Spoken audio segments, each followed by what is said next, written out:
Martine Vassal, présidente du conseil départemental des Bouches-du-Rhône, et Brigitte Deveza, conseillère départementale déléguée à la santé, ont visité plusieurs établissements de santé.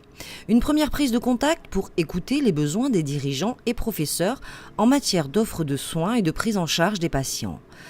Plusieurs pistes ont été évoquées, et notamment celle d'un dispositif de médiation en expérimentation à l'hôpital Nord qui a permis une baisse de 40% des incivilités et violences.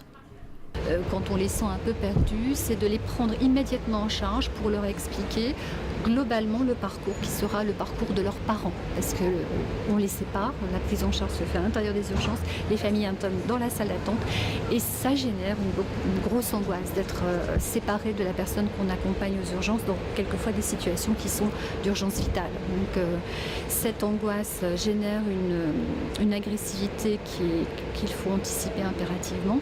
Le fait d'avoir à côté de vous quelqu'un qui vous dit on prend en charge votre parent, il aura tel ou tel type d'examen qui vont nécessiter 1 heure, 2 heures d'attente, mais lui n'est pas en train d'attendre, on s'occupe de lui. Ça a été l'idée maîtresse en fait du positionnement du médiateur.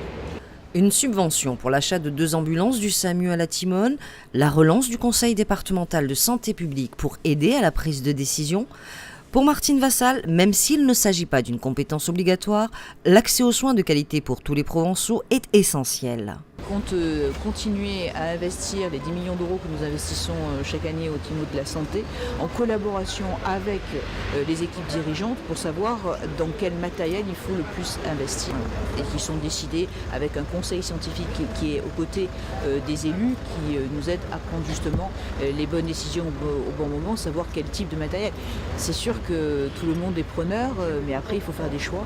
Et donc là-dessus, nous voulons les faire en collaboration avec le monde médical et avec l'administration des hôpitaux.